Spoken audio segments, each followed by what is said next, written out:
We do have a quorum, Tad, and it is 5 o'clock. We do indeed, and it is indeed. All right. Let's get started with our meeting. Uh, Minutes. Do we have any corrections to the minutes?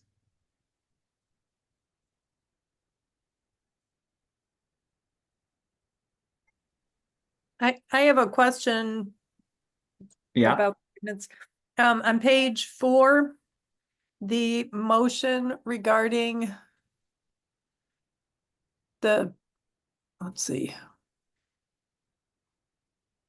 Yep, nope, that was it. I was just trying to read it. The motion about the policy, establishment of a policy on the use of green colored pavement, was the intent for Alder Kalish and I to bring the idea of developing a proposed policy to the council, or what was the intent? Should we wait for Public Works? I just want to make sure that we're doing what the committee anticipated.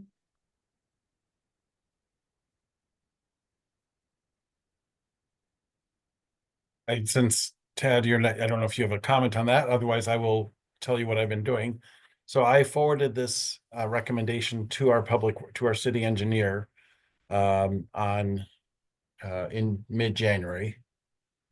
And he has reached out to the FHWA. Anyway, without going into the details of this, since it's not specifically on the agenda, I think his intent is to get input from the FHWA before taking it to the Public Works Committee. I asked him earlier this week, or this morning actually, if he was planning to take it there this coming Monday, and I think the answer to that is no, because he hasn't heard back from FHWA. So that's all I know at this point. Okay, so it seems like we should be waiting until Public Works takes action on it before we take it to council. That's up to you, Alder. I think, at some point, a committee has a certain amount of time, I would think, to take action. And if it's not taking action, a council member can request an agenda item. So I'll leave that up to you. All right, thank you.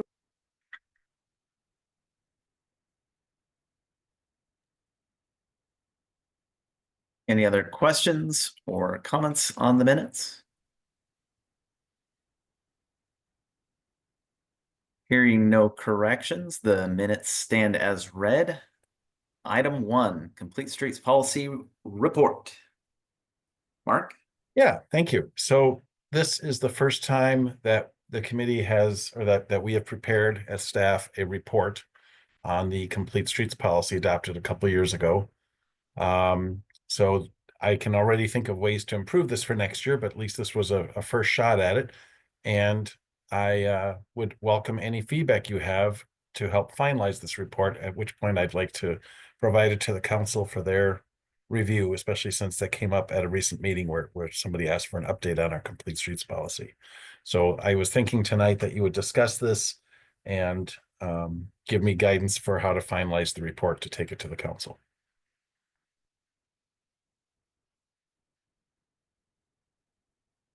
I will add one thing, and that is that the transit ridership that I put in here is based on weekday samples taken during February and March of those years. So because that was a question I didn't know the answer to, and I thought that might come up. So it's not, in other words, it's not based on continual counting of data. It's based on snapshots in time. Going forward, I think with the new buses, my guess is the counting will be much more robust. Instead of what they used to do is they used to have counting equipment on certain buses and then run it through the system. So it's hard to compare some of these numbers with previous years, especially now that the route is restructured. So the routes are restructured. So that's the only supplement I have to my report.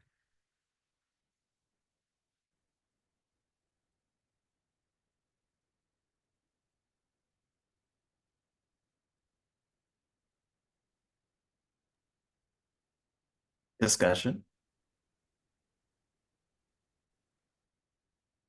Mark, I'll say, as somebody with not a ton of background on right? This is my second meeting. I thought your report was very nicely laid out and very clear, and I learned a lot reading it. So I'm sure you have thoughts on what to improve, but I found it very easy to follow along and just appreciated the grid format, and it felt like the right level of detail. Thank you. I think some of the improvements that I could think of is getting into the crash data more. What I provided for where is that? Number 5. This data here, there's a database maintained by in fact, I'll show it to you. I had planned to show that to you.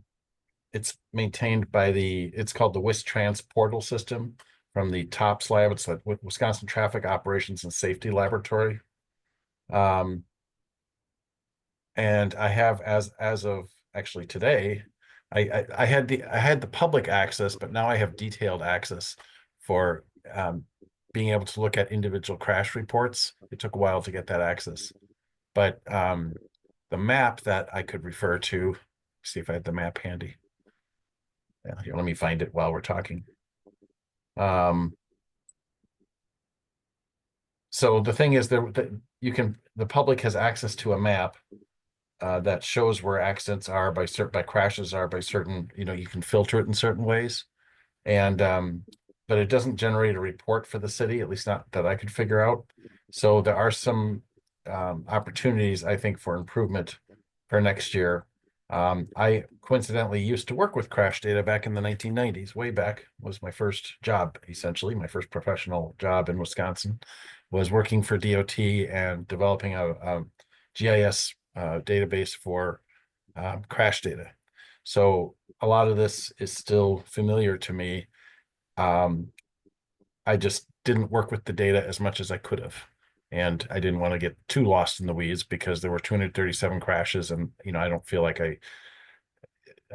that's something I need to delve into too much. None of them were fatalities. Some were serious injuries. And that's what the injury type means. Injury A is the most serious. B, C are different categories or potential injuries or possible injuries. Fatalities as a flag. We didn't have any in Middleton last year. The other thing I could do is compare this with trends from previous years. I didn't get into that either. So that's just an example of, I focused on ped bike in particular because I thought that was of particular interest to the committee from a complete street standpoint. I also did not I just did not pay any attention to the collisions that were in parking lots, private parking lots, of which there were quite a few. There were several dozen. So I assume that's somebody backing up into another car driving by, and that's not really a complete streets issue as much. So I didn't focus on that. I do think with respect to that, it would be nice to have the severity types of the injuries actually mentioned. I wasn't sure whether C was better or worse than injury B. Oh, fair enough. Yep. Yeah.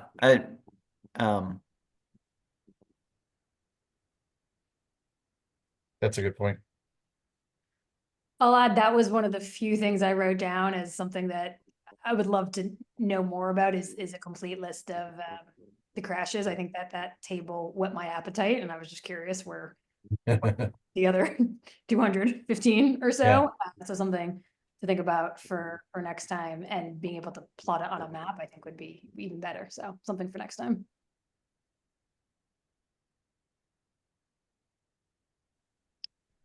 Yeah, and I'd like to just add on to that. I think it's a really comprehensive report, Mark. Thanks for pulling all this together. Looking at this from future reviewers' standpoint, some questions that we may get in the future, and I don't necessarily think we need to add it now, but what people typically ask when they see data like this is, the present data is really good and informative, but what are the trends? So like, did we plant more trees than last year, or did we have less crashes than last year, or more than last? Things like that. I think we may get asked in the future. Right. I'm actually struggling to get to where I was with the map, because now that I was given access to more data, now the interface is different. So I'm not quick. I'd like to find the map because it was very interesting. So if you have more comments, feel free to keep making them. Actually, I think I just found it. Here we go. Let's see if this gets us to where I want it to be.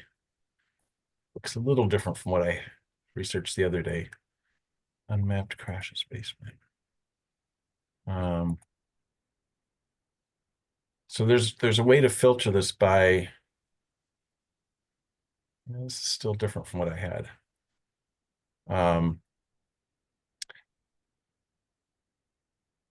Anyway, it plotted with circles and different colors. It plotted the data. But I don't think I would want unmapped crashes because they would be unmapped. So for whatever reason, I'm not able to, it's not displaying right now, so I need to play with this again. It's not something I work with a lot, obviously. Maybe what I can do is a polygon search here. Let's just see what happens if I just do something like this and do crashes appear. Anyway, again, it's something that I'm happy to get into more detail with that in the future. I didn't want to, I could have attached the map, I guess, but the map had, the map wasn't completely helpful because if you were zoomed in for zero stops. So for example, there would be multiple dots at an intersection, and one might be here, one might be here, one might be up here. But when you zoom out, they were all laid over on top of each other. You know what I mean? So it just didn't have much. I just didn't feel like giving you a map was really useful. So it's something I can work on for next year and do a little more analysis now that I feel like I have more access, and I should have, I guess, tinkered with this before the meeting just to see what it does. But basically what I can do now is pull up the data for, like, this one, I think was, let's see, what did I search for here? This actually, I didn't even have the 2024 data either. This is from 2023. So I can pull up data, and I don't want to get into some of this because it's personally identifying information. So anyway, Alder Hanero has her hand up. Lisa. Great, thanks. I agree with the previous comments. This is a really good report, and thank you so much for doing this, Mark, because as someone who spent a lifetime writing reports, it's really great to see somebody following through on the presentation. We've got a plan, and you've written the first report on this, and you're going to, I hope, present it to the council. And often that step of the annual reports kind of gets overlooked sometimes. So thank you for doing this. I did get the overly pedestrian reference on page 6, so good one. I had a question about how the counts were done What's this for for, you, Lisa? Yeah. I was going to say something about how, of course, it's pedestrian because we really need to walk the walk, but I didn't do that. How were the counts done in 2021? I'm talking about the paths. Where did I see that? Oh, the I see traffic. the second bullet on number 4, page 7, talks about Yeah. the conservancy blank. entrance. I don't Yeah, see a how green were those line. done? Is it on the screen? Is Yes. it on? Okay, good. I don't see a green line showing that my screen is active. How are these? I'm sorry, what was your question? Well, so it says, I'll read off of yours. It says that totaled 2,000 peds bikes in a week, although this was a decrease in weekly totals compared with 21, 22, and 23. So I was just wondering, since there was earlier information about how there might be missing data, it's not clear how accurately each of these trail counters works. I was just wondering, is it possible that 21, 22, and 23 count was done differently somehow? Because I would think the numbers should be going up. Yeah. So I was had some trepidation about what you're seeing on the screen is an example of one of the counts.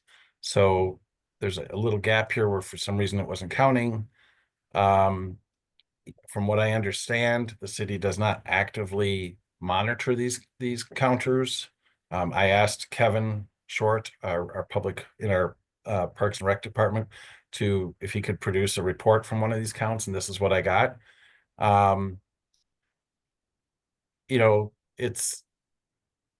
so what I was including in my summary was sort of an extrapolation of what I was seeing here. Mhm. It's possible that deer are triggering some of the counts, for example. So I didn't really know, I don't really know how else to answer your question other than I just picked a snapshot. I thought about giving you this data as an appendix, but I didn't really, because Kevin was kind of cautioning me about putting too much emphasis into this, given that it wasn't as rigorously maintained as it could have been, maybe. And Madison, by the way, I reached out to them. They also have not made that a high priority to do counts. So, and they have different systems in different locations.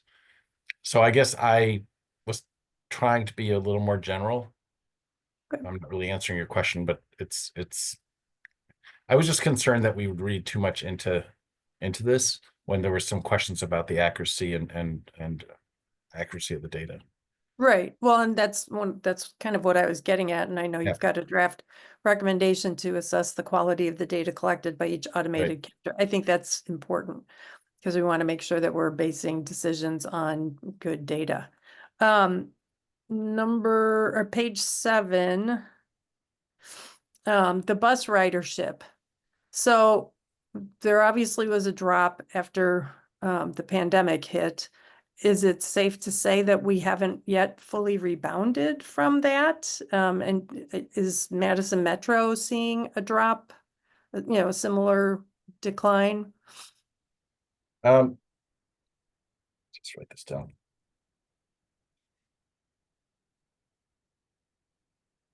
So a couple things. What I'd be happy to do is give you a follow-up information about system-wide trends. That's something else I didn't incorporate in here, and I think I could have and should, and maybe that's something I can still add before I take this to the council. I did not focus on this one as much. Frankly, I did this one a few days ago, and I just plopped in that table and called it a day. Just due to workload, I just didn't have much time to work on it. So obviously the pandemic is very visible here, but what's not as obvious to people is that in 2023, the routes were restructured to routes F and R2. And then in 2024, the new buses were introduced during during all-day service on route F. But there were also a lot of glitches with the schedule the first few weeks. So I don't know if that affected ridership. But on the other hand, this was actually supposedly in February and March, so that wouldn't even reflect the new buses. So I don't know what the trend line is. Middleton's routes have been scaled back from what they used to be. They used to go into the business park more. There used to be slightly more coverage within the city, and now it's scaled back a little bit, but it's more higher frequency service along our backbone of our Parmenter Street, Century, Allen Boulevard. So it's a little hard to compare anything before 2023 with what's happening now. The trend line is still favorable since the bottom of the COVID era. So I will, to answer your question in a very roundabout way, I apologize, is I will try and get some data about what Metro is seeing system-wide. I will try and integrate that with the report. Okay, that would be good. On page 8, the street trees. I think it's, well, two things. First, a question, are you looking, or are these numbers only looking at where trees have been added where there are sidewalks? Because I think the point is that we're trying to provide shade for people who are, walking on sidewalks or bike paths, using those. And so I'm wondering, first of all, can we add that explanation as to why street trees is important for a complete street? And do you know if the data on where the forestry staff are planting trees, does that only reflect where pedestrians or bicyclists or people waiting for a bus might benefit from them? Stated Like- maybe in a slightly different way, does this reflect trees planted in the street terrace? Versus are they other trees that are in the city that are not in the terrace? Maybe that's getting at your question a little bit too. Well, Because- I'm just thinking there are places where, I mean, until recently, there were trees in the terrace along Lake Street. And only now is there a sidewalk there. So are there other places where we had trees but no sidewalk?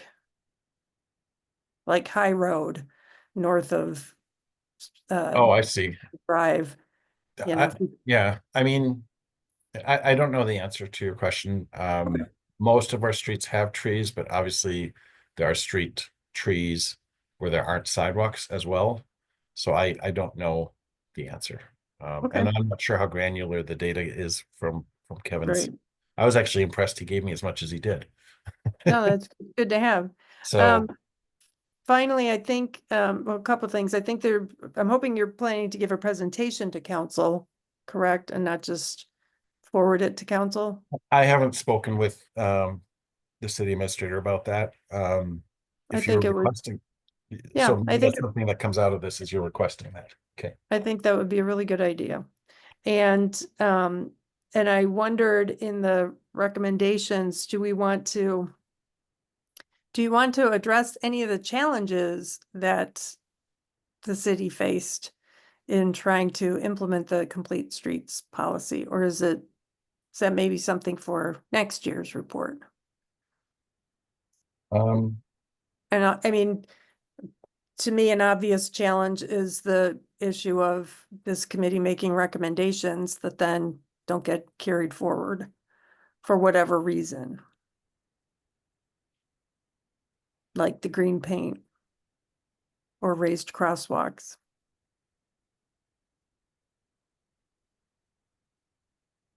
I don't really know how to answer that right now. I guess for the first annual report, it would be good to have that be as good as it can be. And then next year you start being able to compare things. But I think if there's a desire to talk about our challenges with implementing the policy, we obviously also are working on the implementation guide that Tad has been spearheading. So I guess I would feel less comfortable getting into the challenges aspect of it as opposed to just presenting the report and with some observations. But I don't know. I'm open to that, and I would welcome your leadership on that or any comments you have at the council at that time. Yep. Okay, thanks. Kirsten? Okay, so regarding the ridership in Madison, and I do apologize, I have two dogs roughhousing in the background. So the noise, I'm gonna try to move myself into a different area. I spoke with Mary Ebling, who's one of the people in charge of transportation for the university, and Robbie Weber, who's on Madison Bikes.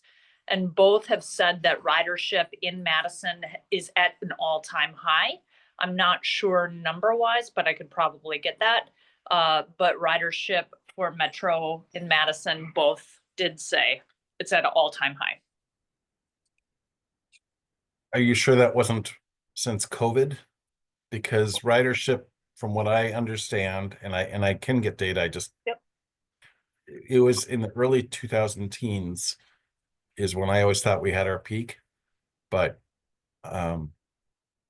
there's a document Could called be wrong. It was just talking to those two. You're right. That could have been at an all-time high since COVID. I thought for sure that Mary Ebling said it was at an all-time high, just total, but we should go by numbers. Absolutely. I'm just I guess I wouldn't want to reflect in the minutes that I just am nervous about saying that the Metro Transit system is at an all-time high. I wouldn't want that to be a takeaway from this meeting. So I'll look into that further and provide you with that follow-up information. And we may want to look at even, dissecting, like talking to Dar, who's head of transportation for the university, in comparison to the rest of the city.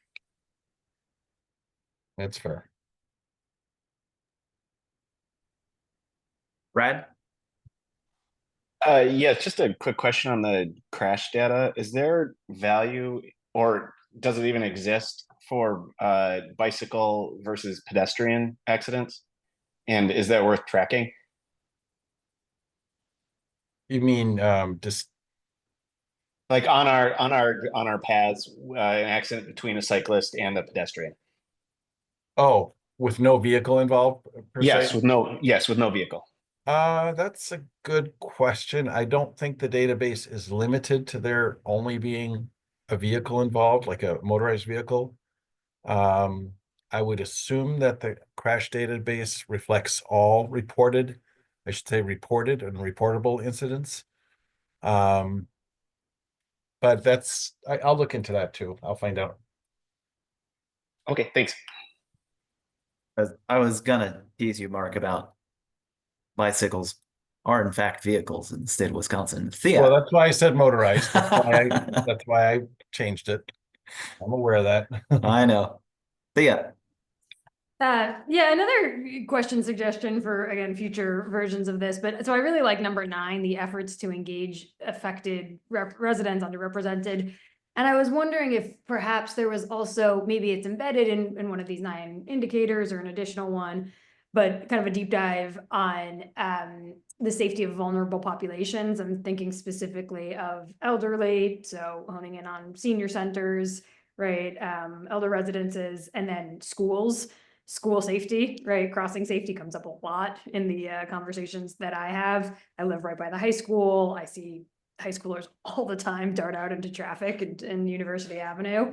And so that's just, it's top of mind as an area of concern that I've observed around here. Okay. Thank you. Todd. Yeah, just primarily talking points for when you present this to other audiences, Mark. But number 8, the impervious surface. So, we highlight the boat launch at Lake Street Park, and although there was no net gain in non-impervious surface, that the summary doesn't tell the whole story, and I don't think you should adjust this. But the whole story is that site is much better off than what it used to be. Even though we didn't have it, like I said, a net gain in non-impervious surface, we now have stormwater drains. Before the water enters Lake Michigan, we have a tree, and we have vegetation where pavement used to be.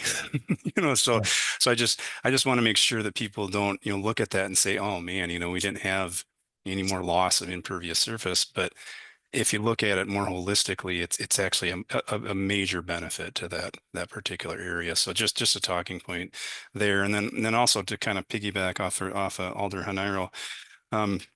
I think that some of the questions that you might get are what she was mentioning. So people love reports, but then they also want to know after you summarize what we did, they're going to want to know what are the next steps. What are we really looking forward to this coming year? What are some of our big projects, and what are some of the obstacles that we worked through during this last period? I pretty much guarantee you that things like that will come up. And whether or not we want to put this in the report, I could go either way, but just be prepared for that, because that's something that people will likely ask. That's all really helpful. I think one thing I did not do is I did not research how other communities have prepared reports. If they have, I presume some would have. I didn't look to that as a guide, but I may do that to beef this up a little bit. I think those are really good suggestions.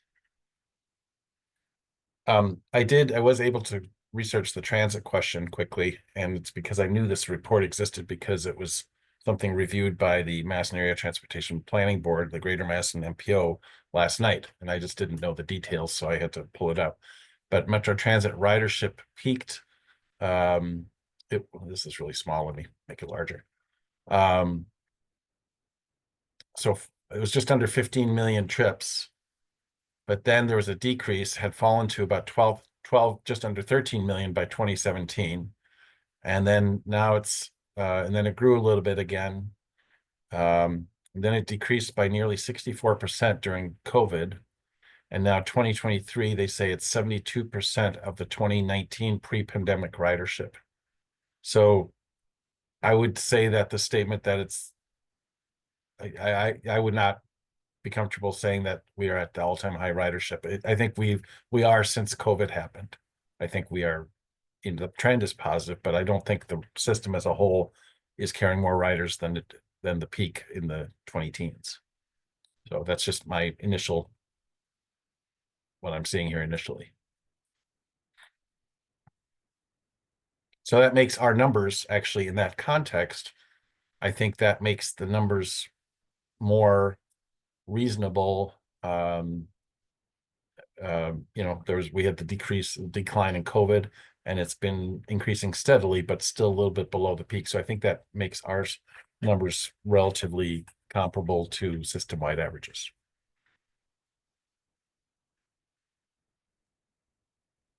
Of course, the whole BRT initiative was intended to restructure the system to serve more people, especially commuters, but also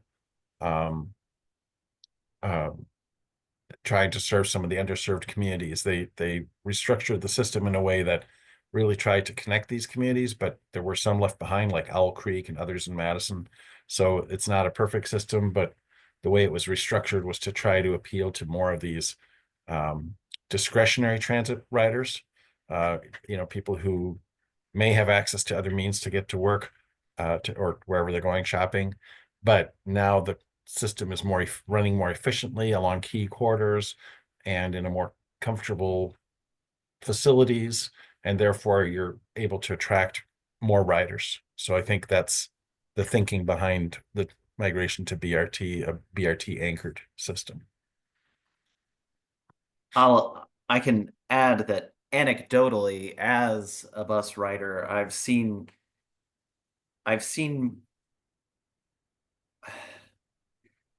more employees who are clearly using the bus for shift work. Before the pandemic, most of my fellow riders were students and university and government employees heading downtown. There's still a bunch of us that fit that description, but I am seeing more people get on in Middleton and ride to shift jobs at Quick Trip and that kind of thing, where they would not do that on the previous bus system because it did not support that kind of trip. I'm pretty positive about the daily boardings. Yeah.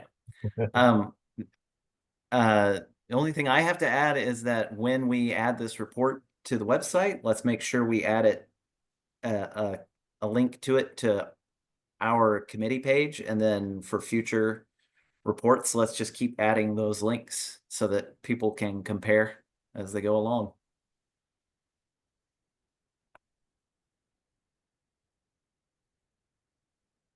Okay. Anybody have anything else?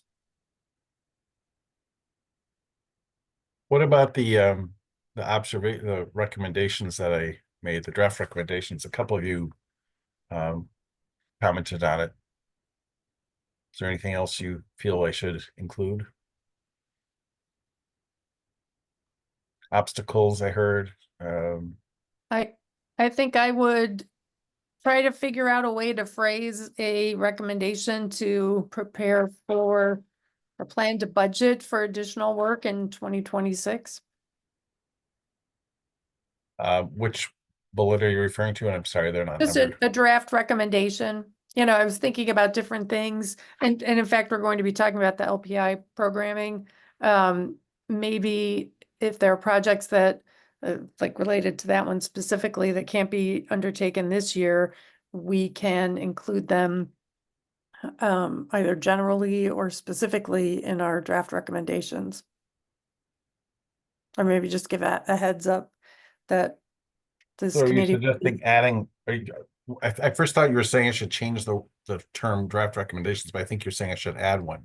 I should add Yeah. a bullet. You should add one. Mhm. And so how would you like that to read? I'm sorry for not, if I missed that.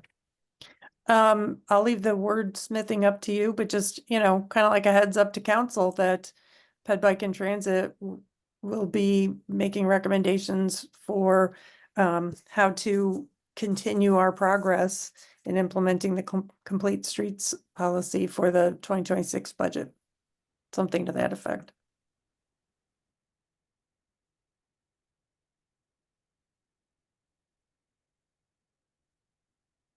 Okay, I get that now. Thank you.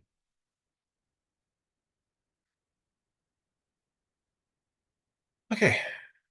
Thank you for that discussion.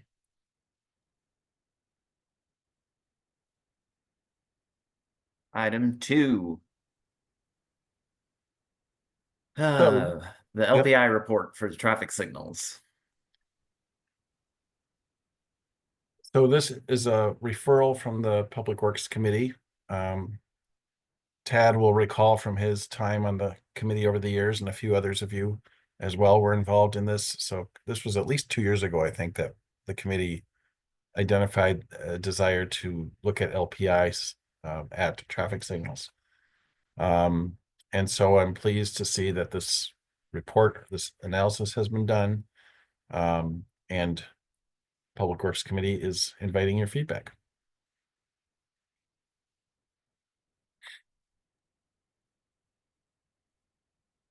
It got kind of technical, so I don't know how deep a dive you want to do here. Well, yeah, we do not have anybody who worked on this present, do we? No, and I'm sorry, I guess I didn't even think about that. That would have been a good, well, it didn't occur to me to try and invite the consultant, and I don't know what the budget would have been for that. Right. I don't know who Marlene Israel is, but I presume that that's a resident or somebody who's interested and is not someone with the consultant team. But if you have questions, I can document them and get back to you if I don't know the answer, and I probably won't know the answer. So I think Okay. I suggest jumping down to the recommendations. I did. Oh, there you go.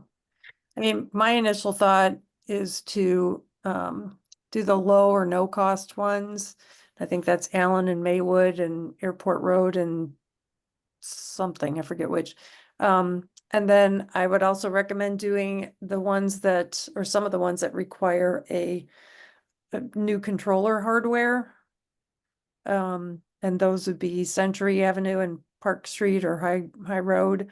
Also Deming and Discovery, I think, are showing on the map as ones that just need the controller hardware to make it possible.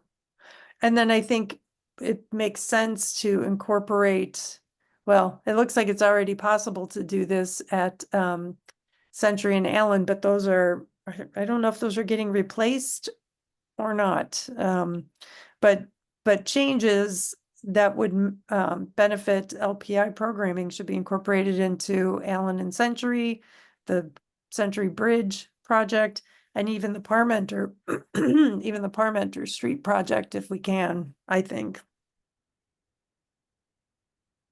And then I did have a question, not so much for the consultant, but for our city staff. And that is just looking over the list of the different pieces of equipment we have, it doesn't look like we standardized our approach to say, these are the preferred types of signals that we're going to be using.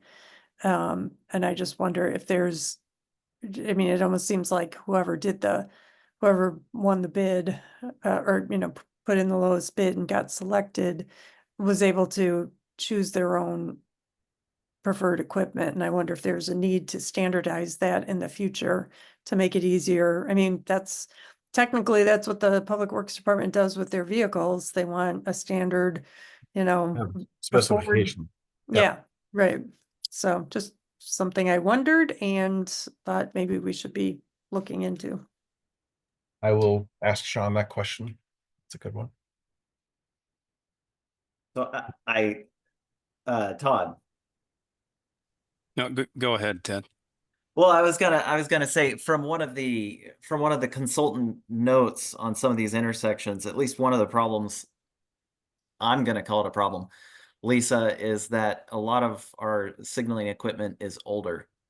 I mean, this isn't inherently a problem, you know, equipment's expensive, you try and replace it only when you absolutely have to, but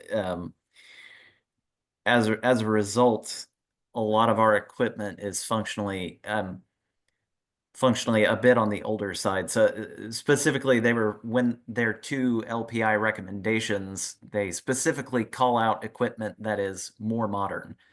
Remember And I what it think was? for I believe it's before the recommendations table, before the map. Yes. Keep going. Oh, wait. Okay, yeah. Um, sorry, scroll back up. Okay, it's that bullet number 1. Oh, So yeah, are in use where existing controllers and cabinet equipment are relatively modern. Airport Road at Nursery Drive and Allen Boulevard at Maywood Avenue can accommodate LPI with almost no upgrades. And yeah, so I did actually have a number of questions for the consultant on exactly how these controllers function, that kind of thing. Yeah, I have a lot more, but Todd, go ahead and go. Yeah, and so when I read through this report, I mean, it seems like it's very, very focused on, like, you know, hardware compatibility, but maybe I missed it, and correct me if I'm wrong, but is there any analysis of, you know, what sites it, what sites are most appropriate from a, you know, amount of people walking through these intersections? Like you know, what because I think we know that in terms of all the traffic, but was there any analysis in terms of what would be the best sites to provide the greatest amount of safety because they get the most pedestrian and bicycle traffic? So highest volume intersections for pedestrians and bicyclists, or, you know, people who are actually needing the crosswalks. What was there an analysis of which intersections those are? Yeah. That's a very, very good question, and I don't recall seeing that, but I admittedly did not read every word of this report. But I see where you're going with that, and that should be so. In other words, the weighting, the recommendations aren't factoring in where the greatest demand is. That's exactly what I'm Yeah. getting at. Yeah. Yeah, and I think jumping back to the report, the fact that we had 3 pedestrian collisions along Century, including 2 at Century and Branch, yeah, I think we need to be weighting those more heavily. That's a very Well, good point. and this whole issue that we're addressing right now, I mean, it was a year ago that there was a student on their way to Cromrie Middle School who was crossing Century on High Road to park. And that's why I'm determined to make sure that we implement this low-cost solution at that intersection, because I think, you know, it's listed in our Complete Streets report as one of the incidents, and I just feel like, especially with kids walking to school, and there are going to be even more kids walking to school once building, well, they're already putting in houses at Red Tail Ridge, but you know, we have a lot of development going up north of this intersection, and I just want to make sure it's extra safe for people.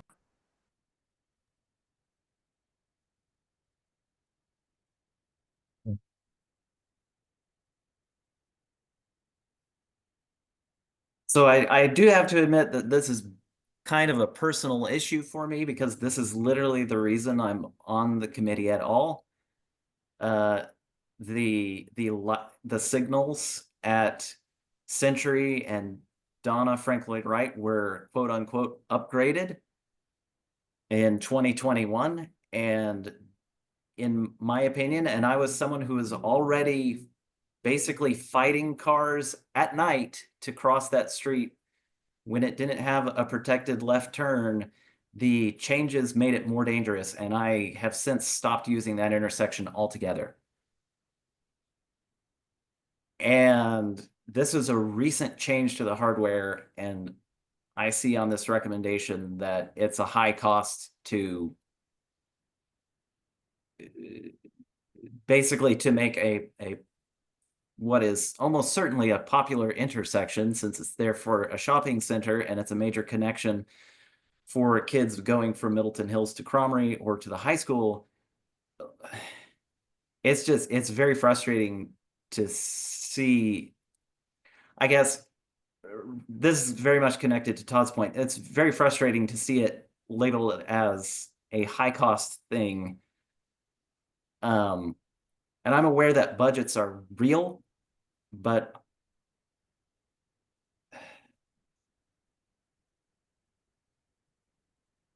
the No, st- I agree with your point and Alder Collish's, because I think if we had a map showing the bang for the buck, you know, how much would it cost to improve this intersection for, you know, every 100 people, we might see very different colors. Yeah, well, and so, and I learned after I looked this up that I'm probably oversimplifying this a bit, but I was checking on the statistical value of life, the measure that, like, for example, that FEMA uses to estimate costs of increasing safety. Their current number is $7.5 million per person. We could upgrade every light on here 5 times over and still save money compared to that, compared to a single fatality. I honestly think that we're getting lucky with no fatalities rather than because of anything inherently safe about Middleton. So yeah, I'm without getting too swept away by my emotions, I definitely want to go with Lisa and say, yeah, we should do the blues right away. We should do the greens pretty much right away. And then we should do everything else kind of in order. But yes, it would be nice to have the bang for the buck. Okay, Thea. Would the decisions, if we were to prioritize based on best value versus just cost, is it a simple which intersections have the most traffic, or is it a more complex analysis of, you know, where are pedestrians least visible? Is it a ratio of traffic, pedestrian traffic to cars? I'm curious how that decision would be made. In other words, what you're saying, Thea, is broadening the question to not just where are the most pedestrians and bicyclists crossing, but where's the greatest risk, the greatest conflict area. And that's gets a little hard to come up with a formula to measure that. But I understand your question. I think it's a very valid. I think you start with where's the highest number of pedestrians and bicyclists crossing, and what's the crash data show, and not just where there's collisions, but I would say a near miss should be treated as a collision too, but those don't get measured, those don't get reported, right? That's just anecdotal. I mean, Kirsten and Tad and others have a lot of stories of close calls, and I have one. I had a collision with someone at the Century Branch intersection that was not a reportable collision because the police were not called. The bicyclist went away and was fine. And so where are those close calls that could easily be, turn for the worse? So it's hard, but I understand what you're getting at.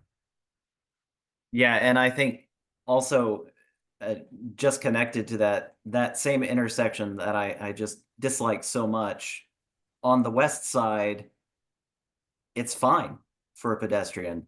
Whereas on the east side, if you're crossing from the shopping center to the other side of Century, that's dangerous because that's where the most left turning vehicles are coming across your path while you are starting in their blind spot. So like, it's not just an intersection by intersection basis, it's kind of a direction by direction basis. Brad, I, sorry, yeah, just to add on to that, should we also be considering the vulnerability of the population crossing? Children are more likely to cross less safely. So prioritizing, the routes to schools before like over by Greenway or Deming would make sense to me, but just going that route as a consideration too would be valuable.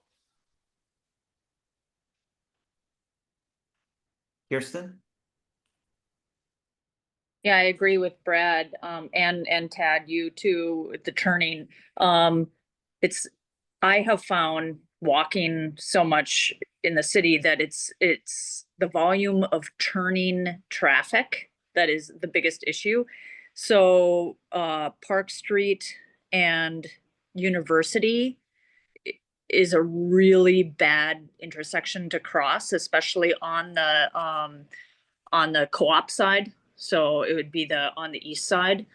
I've had so many near misses there because of people taking a right off of Park Street to get onto University.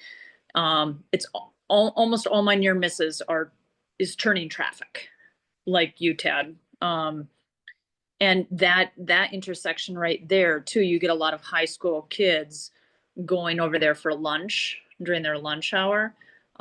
So you have two issues, the turning traffic and a lot of kids. They essentially need a green phase where cars are not allowed to turn.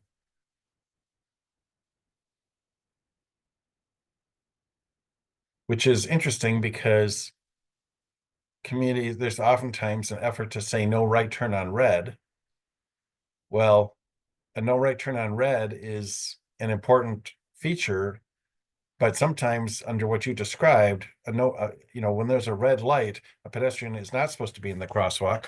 And that maybe if the vehicle has that time to go, that would be a good time for them to make the turn if they can do it safely, without, if there's a gap in traffic for University, for example, if a car on Park Street wants to turn right, having them turn right when the crosswalk is don't walk actually is a good time for them to turn.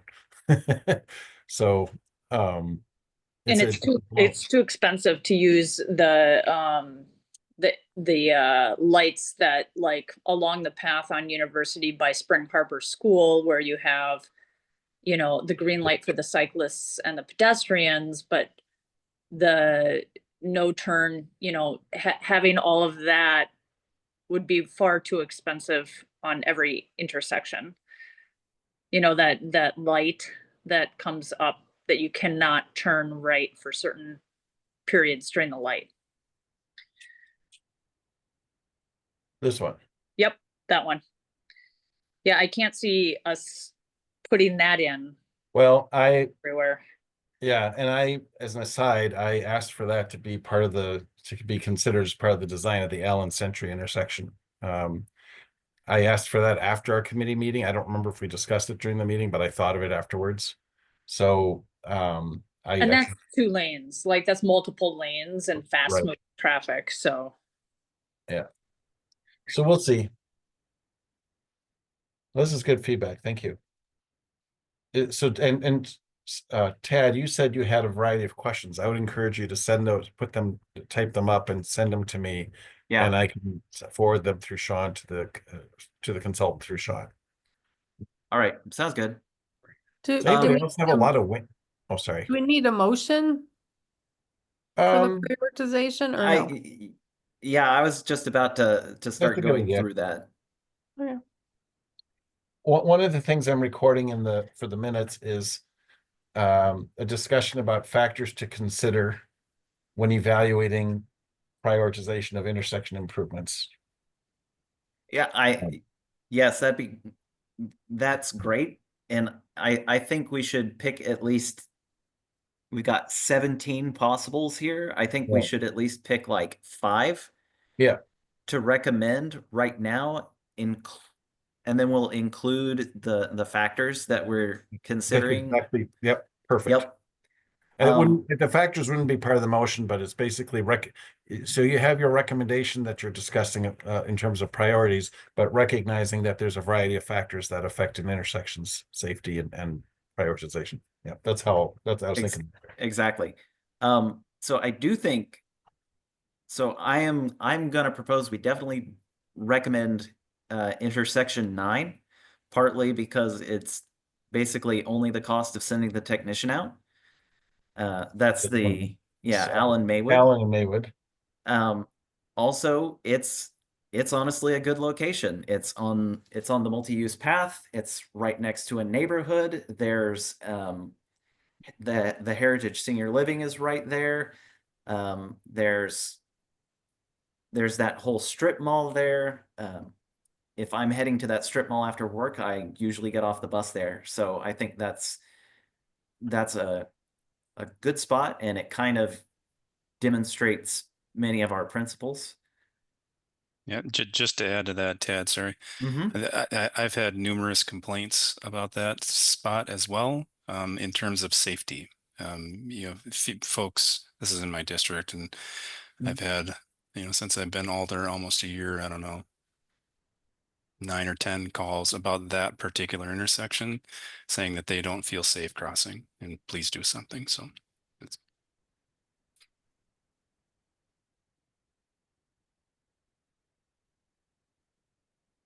So I would.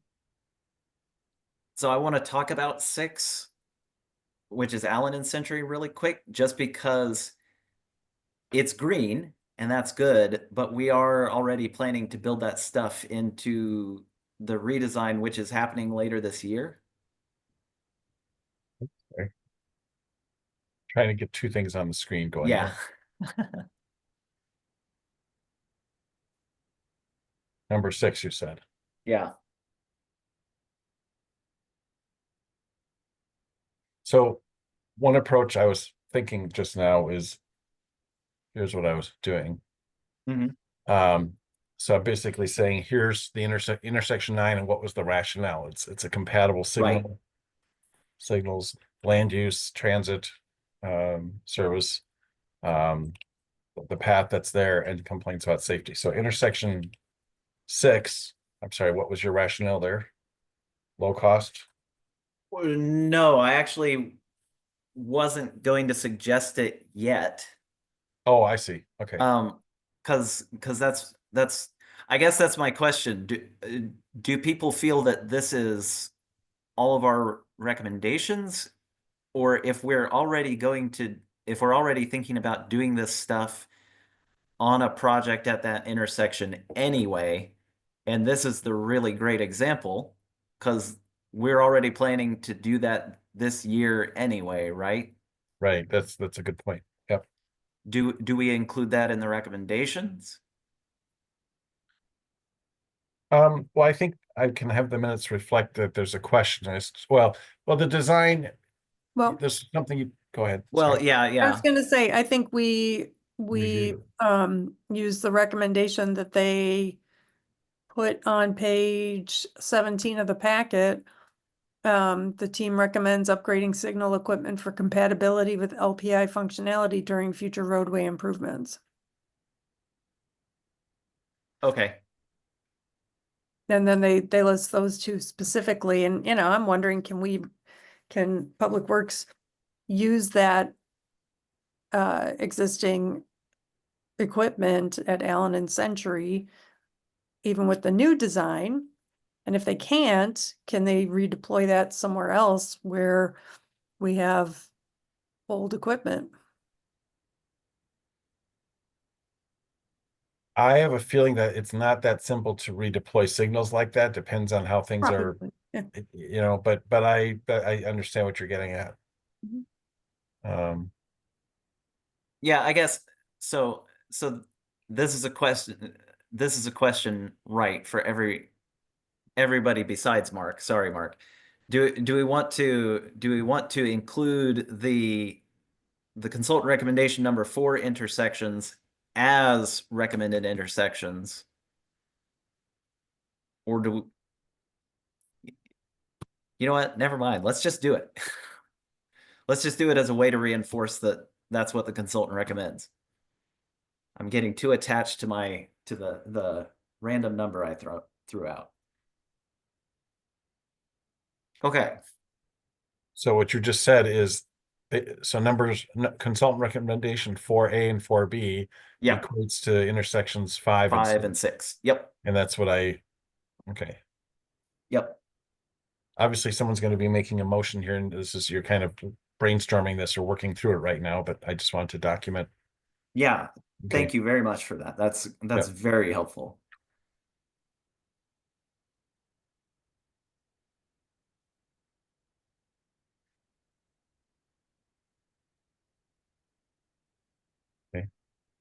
Anything else?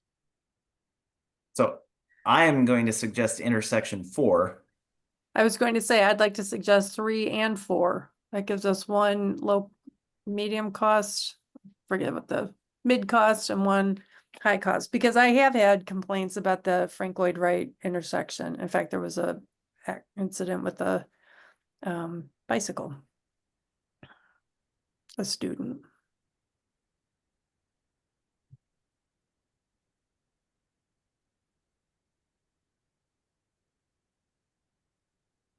Kirsten's waiting. Oh, Kirsten.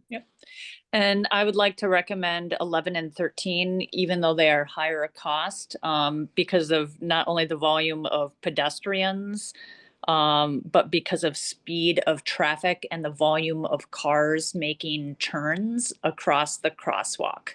And the vicinity, having so many like restaurants and stores, that people are coming and going from, to make commercial areas safer. Yeah, I think that's amen. That's also the rationale for intersection 4, for sure. I think intersection 3, we're probably the Brad's point about it being a safe route to school, that we're trying to establish that. Safe routes to school. Okay. Mm-hmm. Lisa, you were starting to say what was your rationale for number 3? Well, numbers 3 and 4 are places where we've had incidents. 3 is a mid cost and 4 is a high cost, but as Tad was just saying, that's a dangerous intersection that he no longer uses.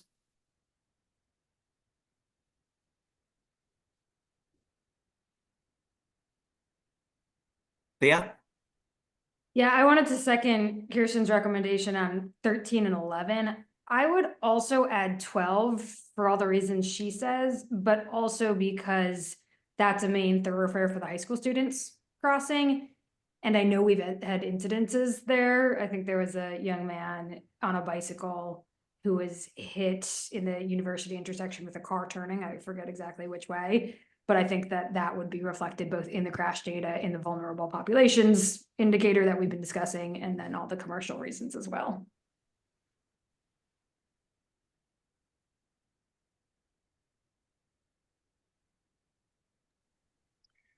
And I don't know if you got this, Mark, or not, but yeah, I would add the same rationale for 4 as we did for 11, 12, and 13, because 4, as you know, there's a lot of businesses there, grocery stores, I chocolate did. shop.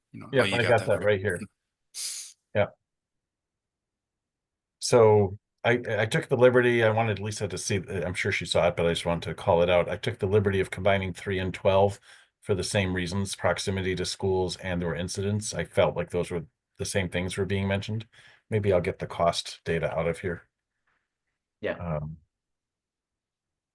Is that okay with you, Lisa? I didn't want to put words in your mouth. Yes, that's good. Thank you. And again, I don't know if this is your sequence or not. This is kind of how you've been announcing these, but you can obviously, when you make the motion or when someone makes a motion, you can take that into consideration. What do people think about the airport road? It's number 1 and number 16.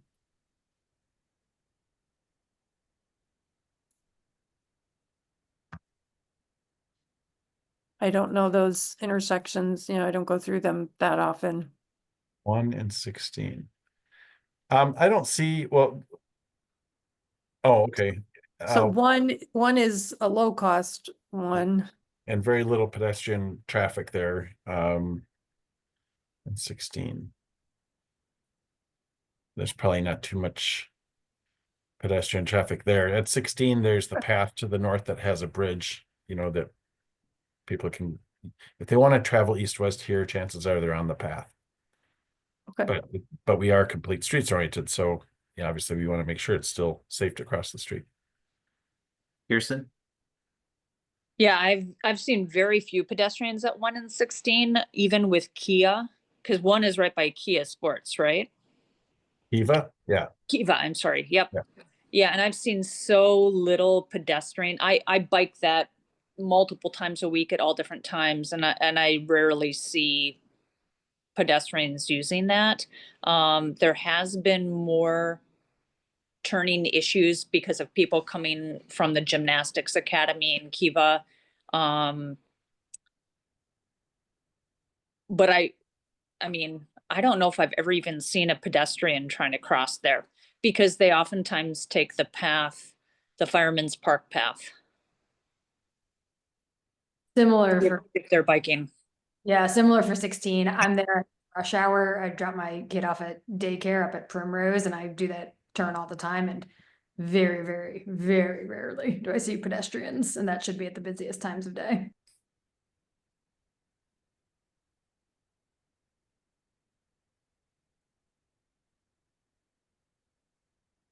Well, you do have, let's see, 15, 16. So you have 1, 2, 3, 4, 5, We 6. have 8 Half on of them there. identified right now. Yeah, we So- do. I think if we're doing, I mean, unless we want to list them all and say the order, but I unless people want to do that. I was gonna say how for prioritization, I think it makes sense to put 9 at the top simply because it's both between both priority and cost. It's kind of a slam dunk. And then the question is, how do we want to order the next? Do we want, what are people's thoughts on that? Well, do 5 and 6 count as part of our list, or can we say they'll be done anyway, and so our list is actually shorter? Well, I kind of want to, so I want to, I was thinking it makes sense to keep them on there as a reminder that they did say this, but I do think they could work as the last thing since they are likely to be done anyway. Well, but I didn't hear, I don't know that I don't think I get out of the report that they're going to be done anyway, that it's an automatic that it's going to happen. Okay, then we'll put, then. I think these are just the recommendations and opinions of the project team. Okay, I presume that they put these in priority order, but I don't, it doesn't even say that. I guess the Right. assumption is that they are. all right. In that case, then I will suggest keeping it as number 2 because that's kind of similar to intersection 9, and that way it gets put in there kind of top of mind. Kirsten, Yeah, I would just say 2 anchors on University and 2 anchors on Century would be very important. Oh, number 2. Okay. Yeah. Yeah. I mean, just because like if we did the if we did 11 and 13 and then either two on Century, just to have the anchors get the ball rolling. yeah, that works. And so, and the rationale here is because of pedestrian and bike traffic volume, Yes. pedestrian bike volumes. I guess it would be good to list why. And there are services Well, and path, Well, well. the to- path, services, transit. Speed of vehicles, motor vehicles, Mm-hmm. and then commercial real estate.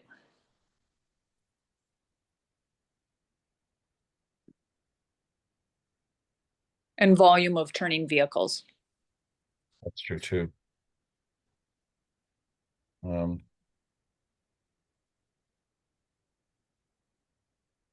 on, autocorrect.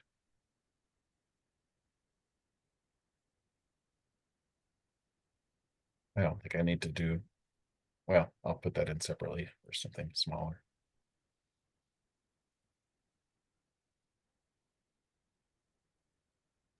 Yeah, as much as I would love to see the Bristol one have it as well, Bristol and University, you don't have quite the volume of turning traffic at that intersection, despite it being closer to the high school. Um, I I don't see the volume of cars turning onto University left or right from that intersection as much as I do on Park Street or Parmenter. Does that mean you're wanting to elevate number 5? I think that is what she's recommending, yes. And I'm going with that. I think that makes sense to put that as number 3. Number 3? Okay, what is number 4 then? Intersection number 4 was, oh, that's the. Intersection number 4 can be number 4. In. Okay, got it.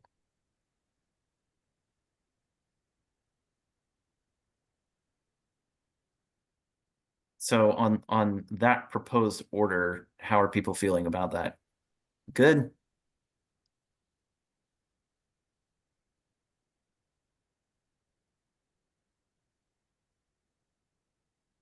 Not too often I do a split screen for you guys, so this has been productive.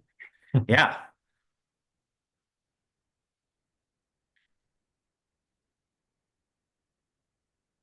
All right. Sounds like we're ready for the motion. Does anybody want to do that? Can we put?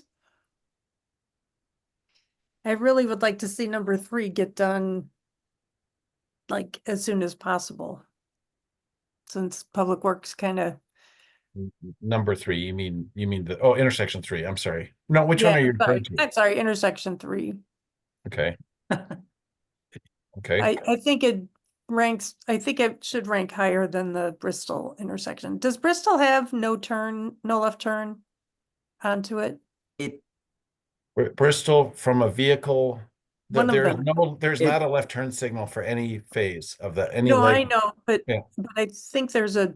there is a no left turn, which is why one of those little doodads is green rather than yellow. Got it. Well, there's left turns out of Bristol, but you can't go east on University and turn left into Bristol. You're not supposed to. Right. And Yep. people do that sometimes. But the left turn is westbound University to south on Bristol. That's the way the intersection works. I would put 3 and 4 together because those are 2 intersections used by Middleton Hills and North to go to school. And there are turning vehicles. Yeah. Yep. And there have been crashes or incidents. Actually, we didn't say that for number 3 and 4.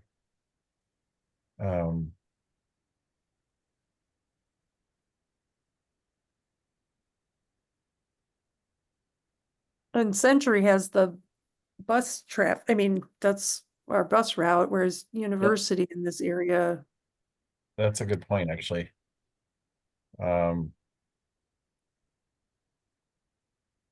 No transit service. And so then are you saying you want this one moved? You put 3 and 4 together, but are you saying you wanted it moved up over 11 and 13? Because now I don't want to put words in it because this is going to be voted on by the committee. So. Well, I mean, number 3 would be my top priority, followed shortly by 5, but I recognize we want to take advantage of the low and no cost opportunities, which we know have a lot of foot traffic, and anything on Allen Boulevard is also a transit route.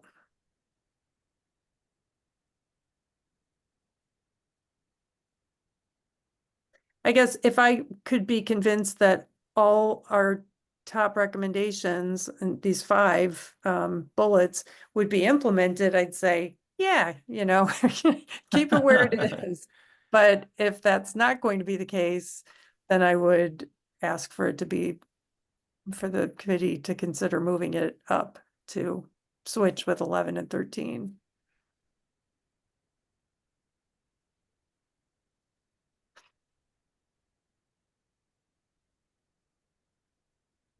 And can we put them all in the same recommendation?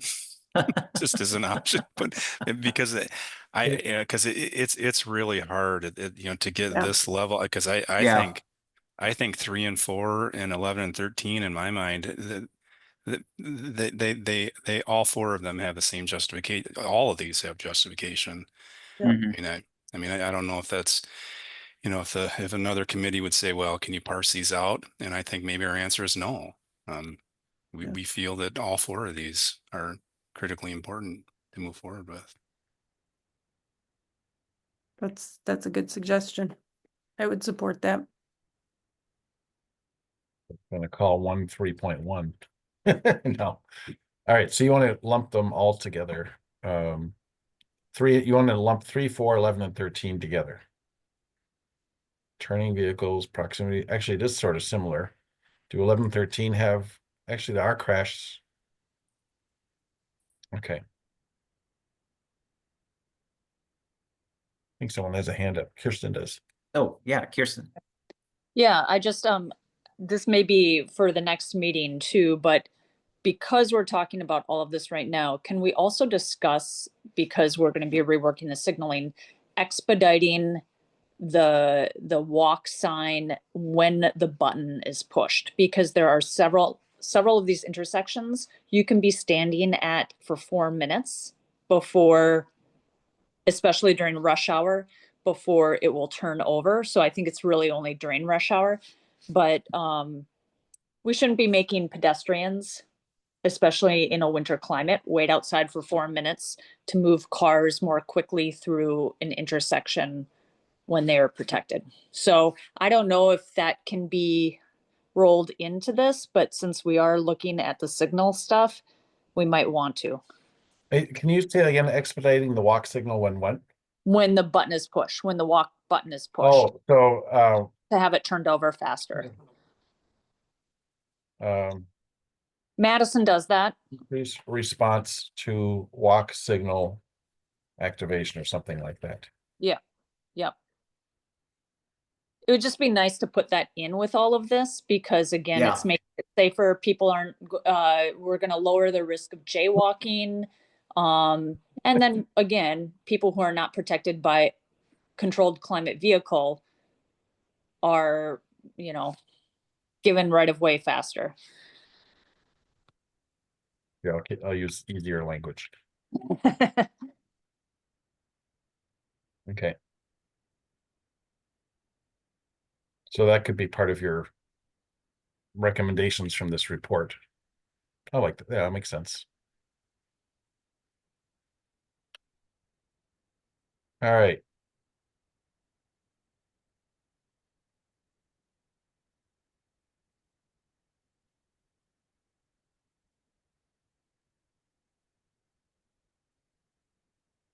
I don't want to type something until someone makes a motion.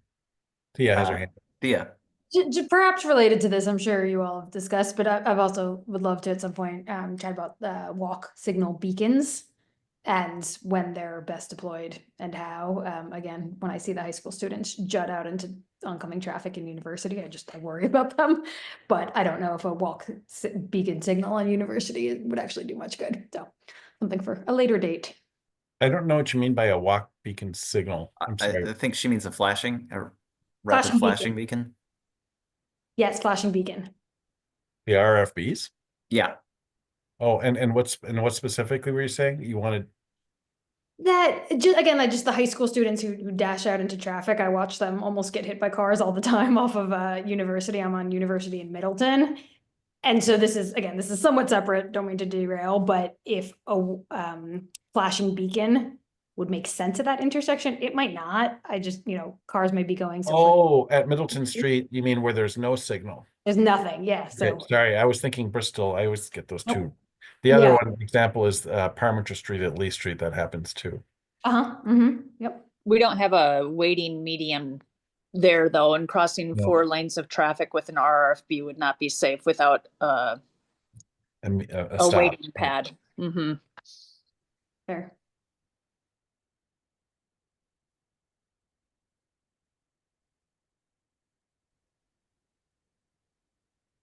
All right, we ready for the motion?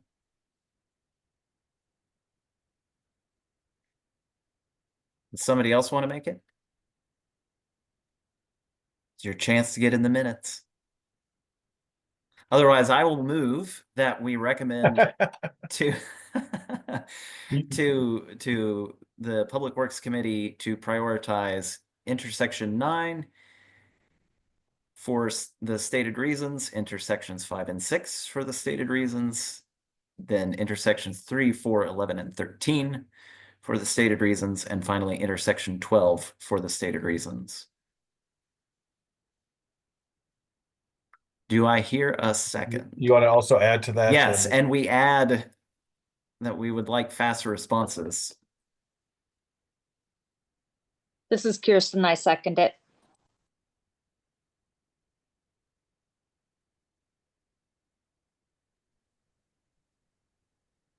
All right, all those in favor say aye. Aye. Aye. All those opposed? Motion carries. Phew. All right. That was good work. Yeah, we rock. Item number 3, pick apart my wording. Okay, so as there are a lot of things that are going to be going into the Complete Streets Guide, as compact as we're going to keep it, there's still a lot of things. So because of our joint meeting with Public Works back in December, I've been thinking of the guidance on the raised crosswalks as kind of an initial test case for language in the guide. So we included what I have as a quick summary, guidance for when to use. There's also a link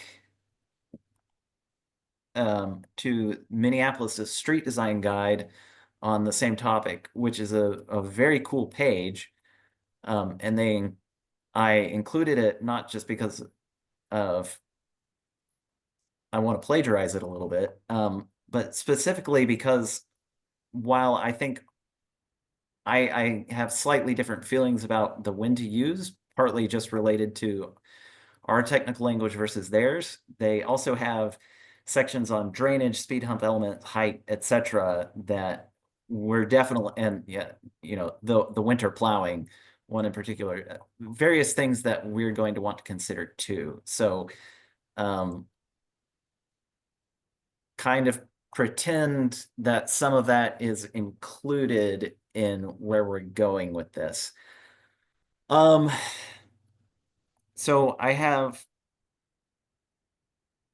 I'm interested in feedback on the wording for both the summary and the when to use. And specifically, I think I had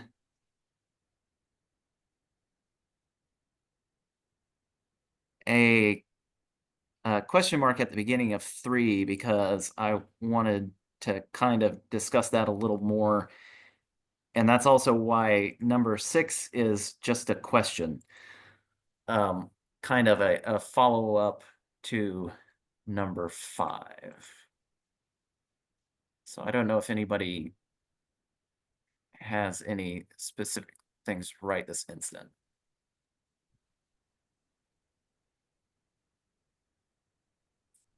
Yeah, just one quick comment. So Uh-huh. I'm assuming that, that most people that would be reading this and implementing it would know what the terms mean, but the terms collector and arterial, a Uh-huh. lot of people probably don't know what those are. And so, maybe we would just want to, have a summary of what those are and what that means, maybe at the end of this. Right. Like that.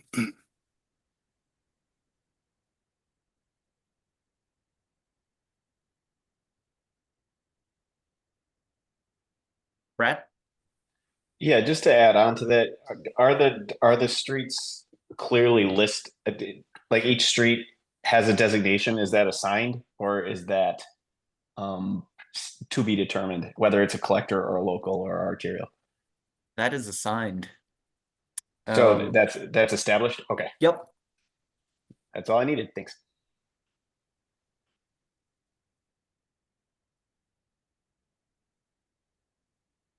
Which, yeah.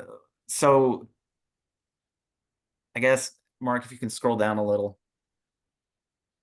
So the reason, okay, let's get into the weeds a little. Okay, so sorry, Steve? Well, you can get into the weeds. Oh, okay. But I was wondering, just from my end, I was wondering about maybe some of the things in a way that we talked about last time, whether they are appropriate here, sort of history. Have there been accidents there? Mhm. Is this an area where there's elderly crossing or students? Right. There's none of that here, and I don't know if this is the place for it, but it seems like those would be other criteria that we'd want to consider. Okay. Yeah. Kirsten?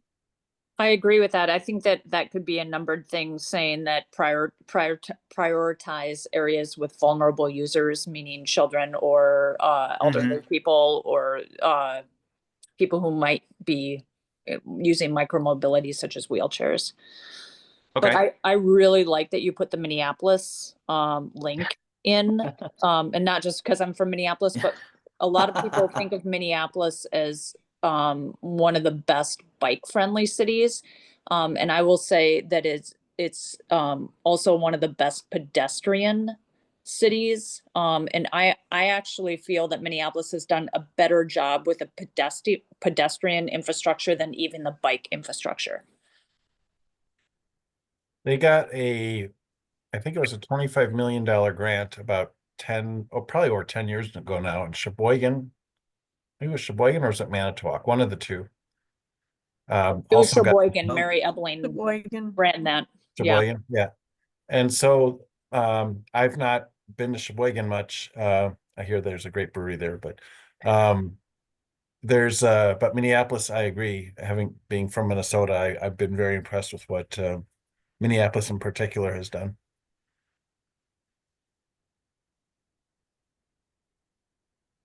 All right. So I remembered that it's actually, yeah, Todd. Yeah, just another quick comment. So I think when this goes to future committees for review and city staff, I think one of their biggest questions will be, are these directives or are these recommendations for consideration? Mhm. So like the way that number one is worded is that, should be, but the way that all the other ones and two, it says that, should be, but, like 4 and 5 say that it should be considered, whereas 1, 2, and 3 Right. are more definitive. So just, we will get that question. Then it's just a really quick number 3, it says raised crossing should not, there should be a B after not. It's quick. Oh, yeah. Oh, brain. All right. So I remembered that in the weeds wise, it's number 2 that I have the question about. Okay. So number 1 is that sidewalks and paths paralleling collector streets should be raised when crossing local streets. Okay. So quick for those definitions, the local street is what is the lowest level of streets. Those are purely about like getting to your house or getting to local businesses. at the other end, there are arterials. Century Avenue is an arterial. That's the idea, though it is often not implemented well. The idea is that it's for traveling distances and that there should be almost no access off an arterial. A collector is somewhere in between. So these are the three levels of classification in the United States. So I've been pretty consistent whenever bringing up raised crosswalks in the past that for our collectors, since they're kind of in between, we should be considering the sidewalks that go with the collector streets to be collector sidewalks, in effect. So they have priority over the local streets, which is why they are raised. I've been kind of ambivalent about the same thing for sidewalks paralleling arterials. But now I'm thinking,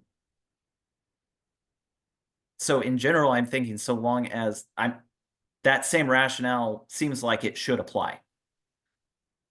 As ambivalent as I've been in the past. So the question is,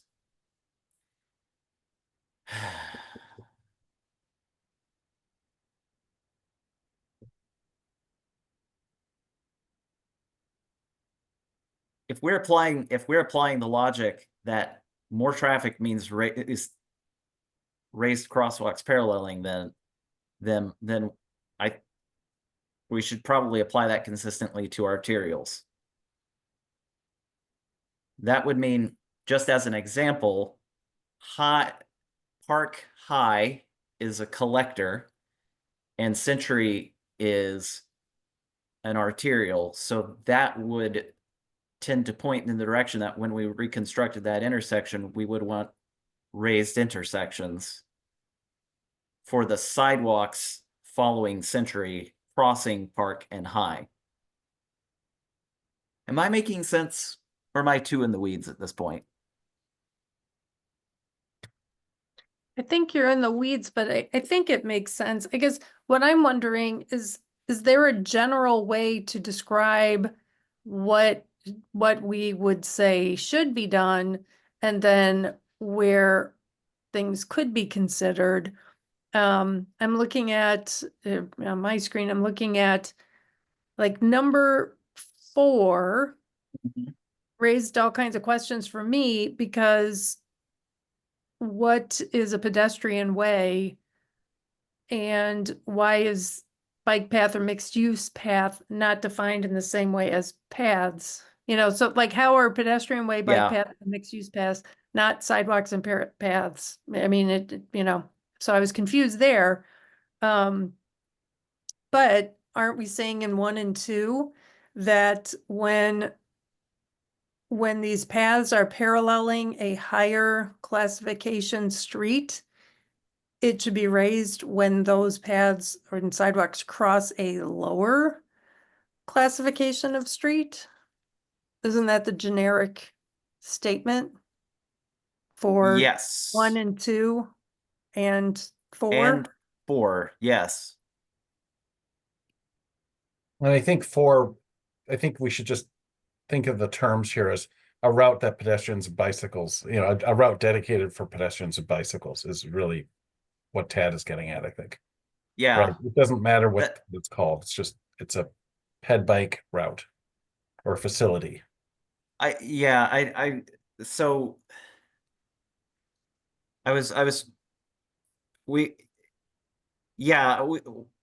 I was trying to cover all the possible wordings, because well, if you recall, we had that, of Right. course, there's the limitation on condemnation for pedestrian and bicycle facilities, but we had that ruling not that long ago that didn't apply to blah blah blah. So yeah, I will make sure that we have all the. I want to make sure we have the legal definitions somewhere. Yeah. But yeah, so Lisa, you're right. What I'm saying is that a pedestrian or bicycle facility of a higher classification, when crossing a street, a motor vehicle facility of lower classification should be raised. And I'm saying that in 3 different ways. So maybe I should just consolidate that into one. Is that what you're suggesting? That's what I think the more succinctly stated you can make it, the better. All right. I think Sounds, ped bike facility is what you're really saying. And then the weeds, Yeah. leave that for another time. okay. Thea. Yeah, I have a back to basics question here. So, and I'm Uh-huh. going to use terms busy and less busy because they're a little clearer in my mind. But I think what many of these recommendations are saying is when there's an intersection of a busy and a less busy street, the raised crosswalk should be on the less busy street. And is that busy in terms of traffic? And is that just so that the raised intersection doesn't interrupt the flow of traffic on the busier street? Because it just seems a little counterintuitive to me that the raised crosswalk is on the less busy street where maybe pedestrians need it less than on the busy street. So, okay, so the primary basics is that it's that same turning traffic Turning traffic, yeah. thing. So what happens is if the busy pedestrian crossing is elevated, it makes it less likely that traffic turning from the less busy to the busy Yep. or from the busy to the less busy just runs people over. Okay. got it. Or stops in a way that blocks the crossing. Because a lot of times what you get is you have the less busy cars turning onto the busy road, just stopping in the middle of the pedestrian, the busy pedestrian. So that's one thing we're trying to reduce. Yeah, Steve. Well, I'm just wondering what might be helpful here is maybe a little preamble that talks about some of these issues, about the value of them, what their purpose is, how they work, why we would put them in. I mean, just, and Right. and going back to what we talked about earlier, maybe just some definitions that would be helpful. And then the recommendations that follow. I think it'd be helpful, especially for folks, and I would count myself among them. Yeah. Who aren't as knowledgeable about this, because this is for others down the road to be able to read, right, and understand. Right. Yeah, and that might also be, I was trying to split the difference here and have this in one sense as a little piece of a larger document where we would absolutely have those definitions, but also as an early example that could stand alone as a 1-page. So yeah, for that 1 page, I'm gonna need to still include those definitions. Good point.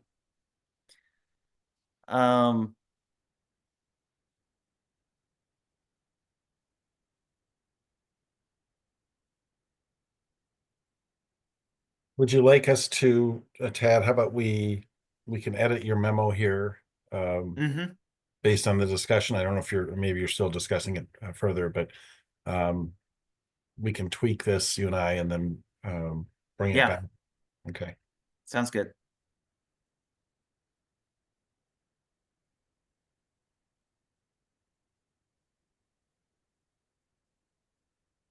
Anything else?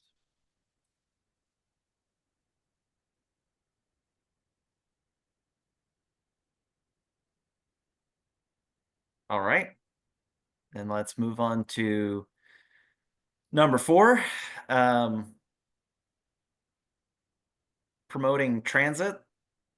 So I requested this, I've been thinking we've been doing a lot of ped and bike stuff lately, and that's wonderful and awesome. I wanted to do just a little bit of the transit stuff, and at least brainstorm some ways we could try and promote it. We don't need to have anything huge tonight, but Kirsten. Yeah, I had mentioned when we first got the new BRT routes that we offer free ride passes, and you know, I think that that would be a good way for people to try it out without risk or buying a pass, but having that maybe available at City Hall, a certain amount. Um, even like I had mentioned before, teaming up with Round Trip, because I know that they had a bunch of them. Definitely during bike to work week, I think it would be a really nice addition.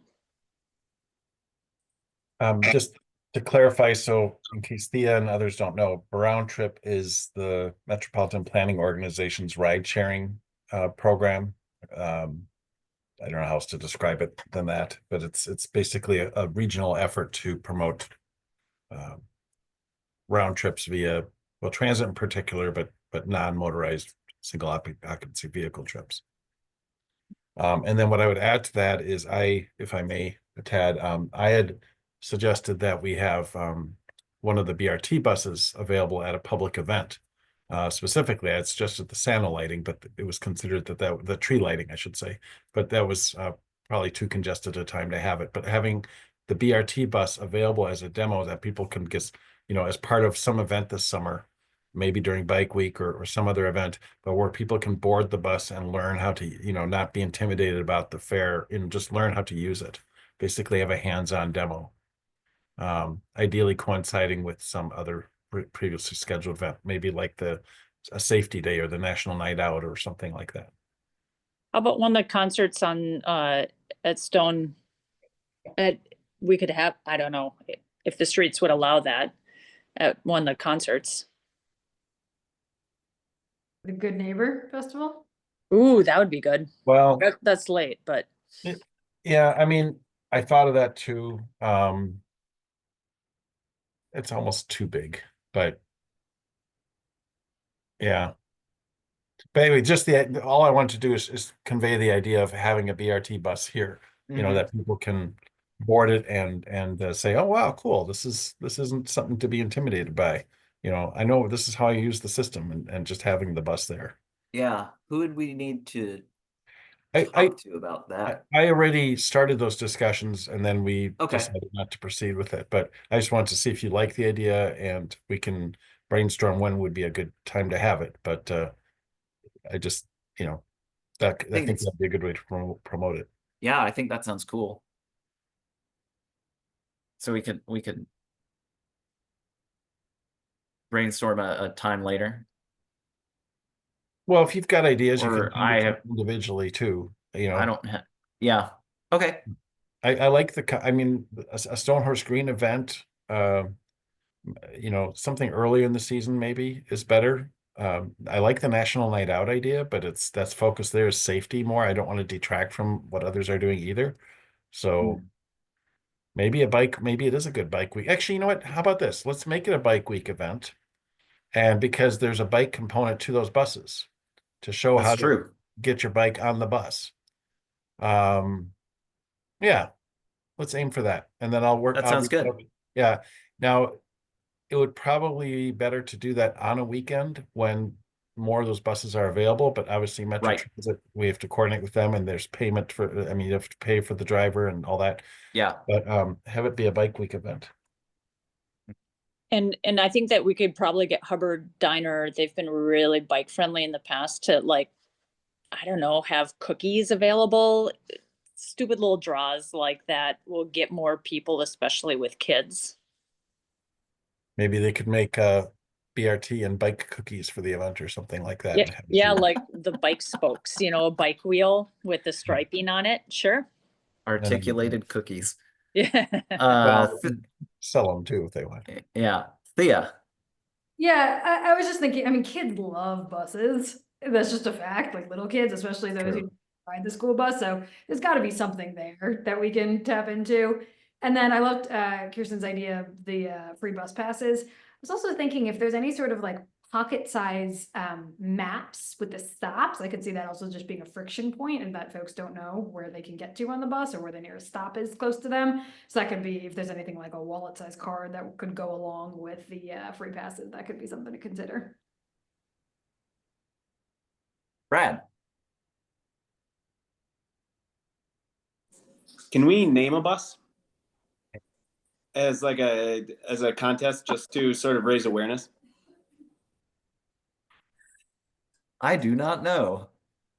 You know, and are you saying on a temporary basis, or you're saying basically like the buses start getting named through a contest? Like, Yes, the buses get named through a contest like they do plows. Just I mean it's fun and it raises awareness for the but I don't know if it's practical. I don't know how many buses are actually running those routes, etc. But it does raise awareness. So kind of like Frontier Airlines putting individual animals on their tails. Is that sort of idea? yes. Okay. Huh. I like Brad's idea, and I actually did suggest to the Public Works Committee that we name, because we're getting a new snowplow this year, and I suggested that we hold a contest like other cities do to name the snowplow. We'll see if they do it. Okay, my ideas. I love giving away tickets. There's also Week Without Driving, which will be September 29th through October 5th. So that's another good time to, or, you know, prior to that, to give away some tickets. And then, you know, the city frequently, not always, has a like an appreciation event for all the committees, commissions, and boards, the members who volunteer to serve on those. And I'm wondering, could we, if we had any money, could we somehow have an engagement event like that for committees, commissions, and boards, and have it be something like take transit to the terrace, do it in summertime, and have a group of people, including us, you know, gathering in the downtown Middleton area, and then we escort everybody to the buses and take the bus down to the terrace, which is a fairly easy walk. Just something like that. So the idea being a group ride, like we do bike ride, a community bike ride, this would be a community bus ride, essentially. Yep, with free tickets. And then maybe it's only, well, I guess we couldn't be that exclusive, but I was gonna say maybe you only get to go if you take transit to the terrace. Todd? Yeah, and we probably already do this, but you know, really focusing on the two things that most people concentrate on most, time and money. So, you know, do we have statistics that say, you know, if you live in Middleton and work downtown, and you take the bus, it's going to cost you this amount of money versus your car. And you know, in time as well, you know, there's a lot of new, very unique and and innovative bus routes throughout Madison and Middleton now. So I'm assuming that the time for buses, you know, in terms of stops has decreased. And so, you know, really focusing on, you know, I think, you know, one-time events are great, but I think we also need to focus on encouraging people to really do this in the long term. And where it's really gonna resonate with them is, am I gonna save money? Am I gonna save time? Or is it going to be the opposite of that? If I may, I like that idea. Basically what you're saying, to paraphrase, is take an origin, let's say, well, just take an origin like Stonehorse Green and say, here's your destination, and this is what it would take to take the bus in terms of money and time, and this is what it would take to drive, including parking and fuel and those things, and have a comparison. So compare the bus route, the bus transportation, with another mode of transportation. Yeah, because I think, you know, if you include parking, like if you're going to Right. downtown Madison, there would be a significant difference, and especially if you added it up over time. So the farmer's market would be a good example, right? So, you know, yeah, I like the idea. Yep. And Yeah, round trip actually breaks that down when you do the challenges. So it will tell you how much roughly you've saved. Yeah, I'll talk to him. conveniently, I have something similar in mind. Steve, I was first. just gonna build on Todd's idea. You know, if you really want to, you could involve the community by involving, you know, the students. You know, that seems to be like a kind of thing where you could do posters where, you know, you could have students promoting it and you could have a contest around that as well. But I'm just thinking of a way to get some civic engagement, but also to get some free labor, right? Because that's a good idea. People could see the value of it, as well as be some advertising about the bus and perhaps the event that we're talking about having. So anyway, don't we have a member here, a student member? I know he's a high school student, but seems He's like not here today, but yeah, that's a good idea. Or as part of the week without driving idea that Lisa mentioned, have that be like a school, have all the schools have like a poster event during that time. The elementary schools even. Mhm. Yeah. Building on the school student idea, I wonder if there's something, a way to harness the energy around UW football games or sports games as a way to incentivize folks to arrive by bus. I think you would dramatically cut down on congestion and traffic, and I think it's on the bus route.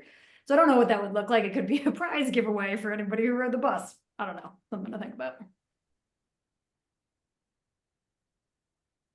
So I've been thinking, Mark, if we want to coordinate with the city's the communications manager for social media posts, what would we just kind of work with you to say this is what we'd like to run this number of posts? Yeah, I can, if I'll type up this list of ideas. So periodic social media posts is another Yeah. idea. So related to that, I specifically have an idea for promoting using the bus on weekends, and you better believe I've already run all the numbers. So about how affordable it is and how beneficial for the system it is. So I'd like to do that. Why don't you Too. can individually send me that? Mhm. I think just the general concepts here tonight about how to, what we can do to promote, and then wording and things like that we can work on individually. Right. I really liked Thea's idea about the sporting events, and I think you could have it be named something like Badger Bus Buddies or something like that, where people just go together, not necessarily as a group of friends, but just, hey, do you want to see how much easier it is and less time consuming it is and less costly to just hop on the bus? Plus, if anybody's drinking at the games, you don't have to worry about driving back, you just take the bus back. So I think that could work. Good neighbors going places or something like that.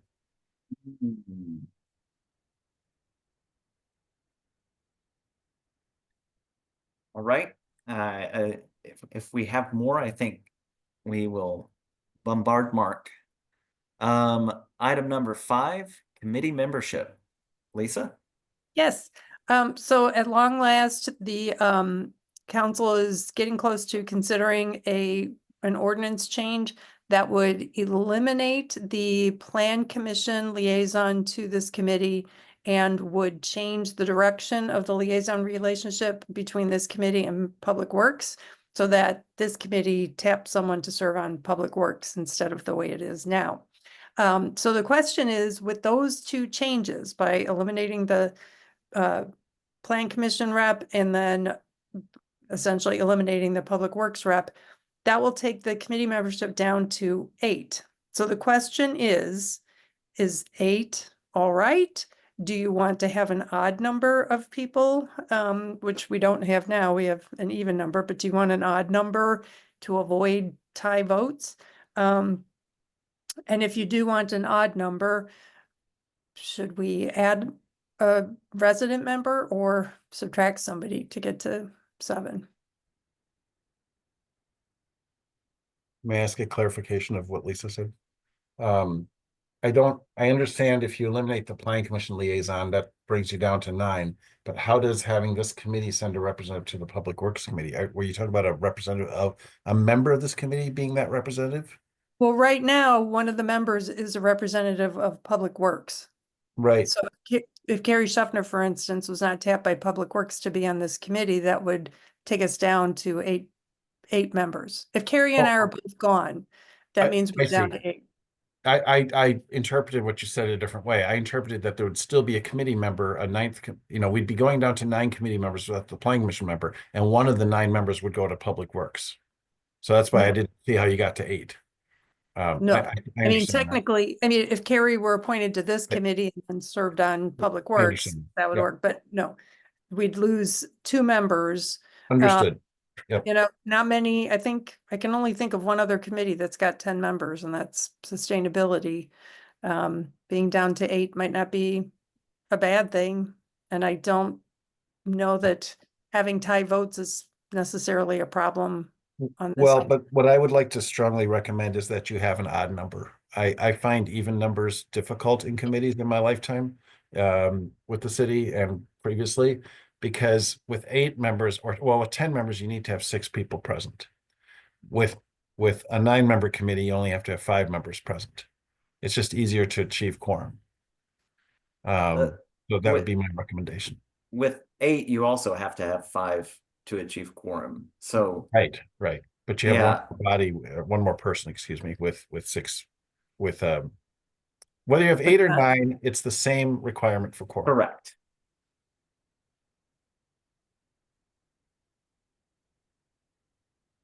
Yeah, because of that, I have no strong preference. I don't think that having an even number has hurt us.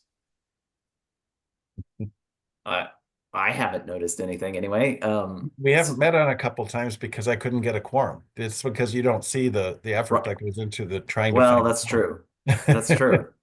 Right. And on that note, yeah. I mean, I have Well, been, that's actually a good point because 9 would have the same quorum size, but it would be one more person overall, so it'd be more likely for that quorum to be generated. that's the point I was trying to make. Yeah, Sorry yeah, for not that's being more clear. a good point. I have been nervous several times, and the reason sometimes you get emails from me saying, please let me know if you can make it or not, is because I didn't hear from, or what I heard was maybe a bare minimum quorum, and I'm worried somebody's gonna not be here because of a conflict at the last minute, or they're not feeling well, whatever. So I strongly prefer odd number committees, but it's not my decision. I just am giving you my perspective as staff trying to schedule some of these meetings. So Yeah, in that case, math means I would favor 9 as well. I will say that we seem to have a fair amount of community interest in serving on this committee. Mhm. So it's not like it's hard to find people to serve on the committee. And, we've got a lot of good people in the community who care passionately about ped bike transit issues. So I don't think needs to be a consideration as in terms of a limitation. But obviously this is ultimately a council decision. I appreciate, Lisa, that you are asking the committee. That's very kind of you to ask the committee to weigh in on this. So it sounds like 9 is looking good for people.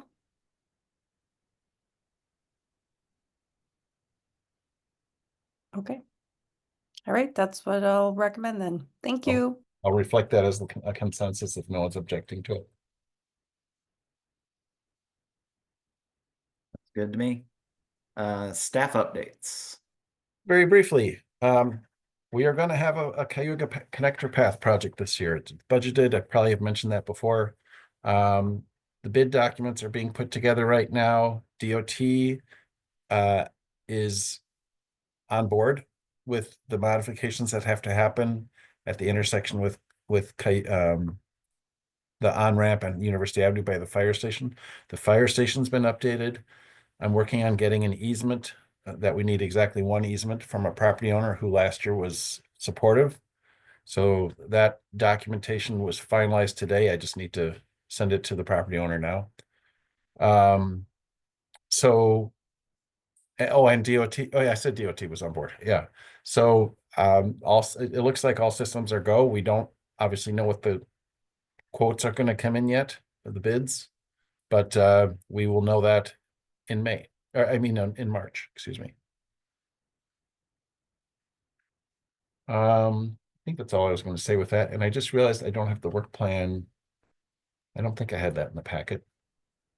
Yeah, I did not put that in the packet and I don't have it ready to display. I'll find it quickly. Mark, that's great news about the Cayuga connector path. Thanks for pursuing that. Thank you. Let's see, where am I looking? Work plan. This is an old work plan. I'm trying to remember where I had this. It's probably my work in progress.